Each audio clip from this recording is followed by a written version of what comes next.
जय श्रीमन नारायण गुरु जी। जी दंडवत प्रणाम प्रभु जी आपके चरणों में। जी गुरु जी हम अम्बाला हरियाणा से हैं बताइए। और आप में हरि जी की कृपा से आप हमारे गुरुदेव हैं।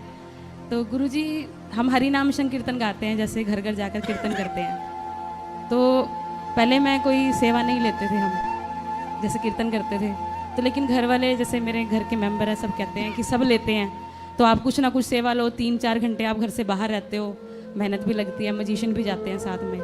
तो मैं इस दुविधा में फंसी हूँ कि मैं हरि नाम संकीर्तन का कुछ निछावर सेवा लूँ या ना लूँ। नहीं, आप लेना चाहें ना ले तो आपके अच्छा है भाव कि भगवान के कीर्तन का क्या पैसा लेना। लेकिन आपके साथ कोई ढोलक वाला तबला वाला गया है हाँ जी। तो उसको पूछ लो कि वो लेना चाहे। यदि वो भी ना लेना चाहे तो बढ़िया, और लेना चाहे तो जो कराने वाला उससे बोल दिया करो कि भाई आप अपने हाथ से इसको दे दो। वही प्रभु जी की ढोलक वाला मजिशियन है, सबका घर उसी से चलना है। तो सब ये बोलते हैं कि आप कीर्तन करने के पैसे लेते हो, ये भी बोलते हैं। पैसे लेते हैं? हाँ। तो आप कितना ले लेते हो? सिर्फ 1100 सेवा रखी है प्रभु जी। 1100? हाँ जी। ठीक है, इसमें सबका हो जाता है? नहीं हो पाता ना गुरु जी, फिर मुझे खुद से भी लगाने पड़ते हैं कई बार। तो घर के यही बोलते हैं कि तो आपका जितना कीर्तन... जिसका है, हाँ जी। ढोलक वाले का कितना है, पैड वाले का कितना है, उनका पैसा उस यजमान परिवार को बता दो कि भाई इनका इतना है, हमारा कुछ नहीं है, हमारे लिए आपका जो मन है।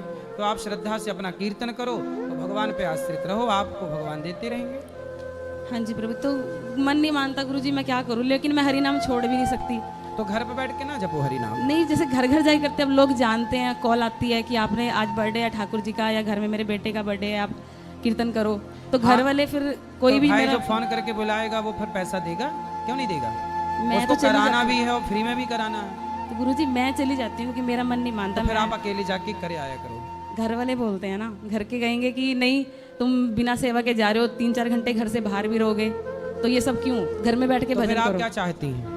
मेरा मन नहीं मानता, मैं चाहती हूँ कि मैं जाऊँ हरि नाम सुनाऊँ सबको, बैठ के भक्तों के साथ संकीर्तन करूँ, छूटे ना मेरा ये हरि नाम ठीक है, संकीर्तन। अच्छी बात है। भक्तों के संग में बैठकर गाना सुनना सब अच्छा सही है, लगता सही है। है। तो फिर मैं दुविधा में फंस गई ना गुरु जी।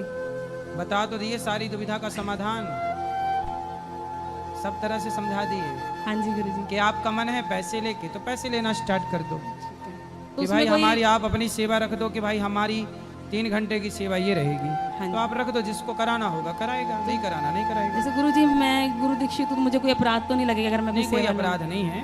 अच्छा। भगवान का नाम जपना है, ठीक है, परिवार को भी चलाना है, पैसे की जरूरत है तो आप, भगवान सब कुछ देते हैं, धन धान्य। ठीक है प्रभु। प्रभु जी आप मेरे घर में सबको बोलो कि आप भी वृंदावन आओ और यहाँ कर आकर कुछ सेवा देखें और हरि नाम गाएं। बिल्कुल, सब आना चाहिए, सबको आना चाहिए वृंदावन। एक बार सबको सबको गुरुजी बिहारी जी का दर्शन राधे करना राधे कह चाहिए। दीजिए गुरु जी। अपनी आंखों से जीते जी भगवान को देख लो, बिहारी जी को, राधा रमण जी, राधा वल्लभ जी को, यमुना जी को, वृंदावन को, संतों को।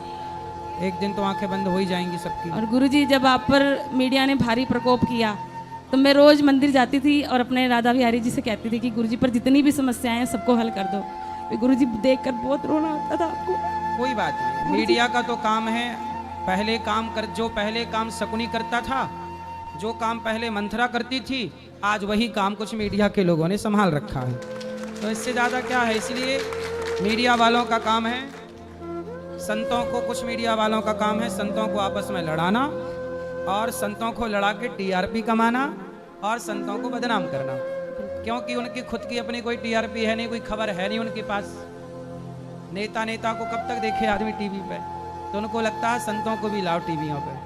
तो ये पत्रकारों की तो चल नहीं रहे हैं, कुछ पत्रकार परेशान है बेचारे, बेरोजगारी की तरफ जा रहे हैं, तो उनको लगा चलो संतों की लड़ाओ आपस में, और फिर ये खबर चलाओ, यही चल रहा है न्यूज में। मंथरा, जो मंथरा का काम था तब, वही कुछ मीडिया का काम है अब। जो शकुनी का काम था तब, वही मीडिया का, कुछ मीडिया का काम है अब।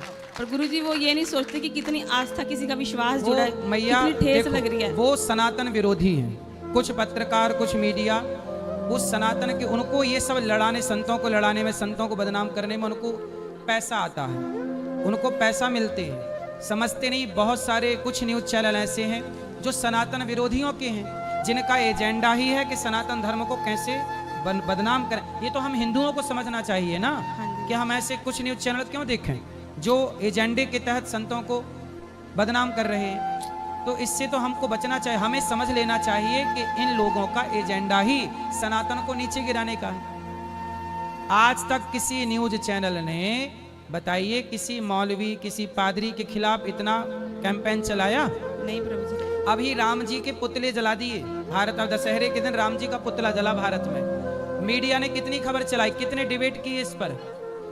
संतों को बदनाम करने में 3 महीने रेगुलर मीडिया ने डिबेट की, 3 महीने रेगुलर। और राम के पुतले जला दिए, एक भी खबर नहीं दिखी, क्योंकि राम के पुतले जलें इससे मीडिया को क्या करना है, संत बदनाम हो इससे मीडिया को क्या करना है। तो कुछ मीडिया तो मैया समझने की बात यह है कि कुछ मीडिया सनातन को बदनाम, जो जितना खतरा मुसलमानों मुगलों से था इस देश को, सनातन को जितना खतरा अंग्रेजों को था सनातन को, उससे कहीं ज्यादा खतरा आज कुछ मीडिया के लोगों से सनातन को खतरा है। हमें और आपको बदनाम कर देंगे, चलो हम और आप तो समाप्त हो जाएंगे, लेकिन ये बदनाम संतों को नहीं, बदनाम सनातन को करते हैं। अब राम के पुतले जले तो मीडिया ने डिबेट क्यों नहीं की, सवाल खड़ा हुआ, करते डिबेट। क्या कोई इस देश में अल्लाह के पुतले जला सकता है? हिम्मत नहीं है, लेकिन राम के पुतले जला सकते हो आप, बिल्कुल आपको परमिशन, आप जलाइए, राम के पुतले आप जला सकते हैं, क्योंकि इस देश में अभिव्यक्ति की आजादी है। आप राम के पुतले जला सकते हैं, और अभी जलाया गया, क्या कर लिया, कहां डिबेट चली, हिंदुओं की आस्था गौ माता पे है, खूब हत्या हो रही है, कहां डिबेट चल रही है, किस न्यूज चैनल पर? क्योंकि उद्देश्य है इस्लामीकरण करने का, उद्देश्य है इस देश में हजारों गांव हिंदुओं के क्रिश्चियन हो गए, धर्मांतरण हजारों हो रहा है, इस पर कोई भी न्यूज चैनल डिबेट नहीं करता। डिबेट इस पर होगी कि अनिरुद्धाचार्य ने महिलाओं को कपड़ा पहनने को क्यों कहा, सही बात है। क्यों कहा तुमने, इस पर मीडिया को दिक्कत है। जय श्रीमन नारायण गुरु जी। और आप खुशी प्राची का नाम लेकर के एक बार बोल दो, खुशी प्राची राधे राधे। खुशी प्राची, प्राची, प्राची, खुशी प्राची, हाँ जी, खुशी प्राची राधे राधे। बेटा वीडियो को लाइक करें और चैनल को सब्सक्राइब करें ताकि अगला वीडियो आप तक पहुंच सके।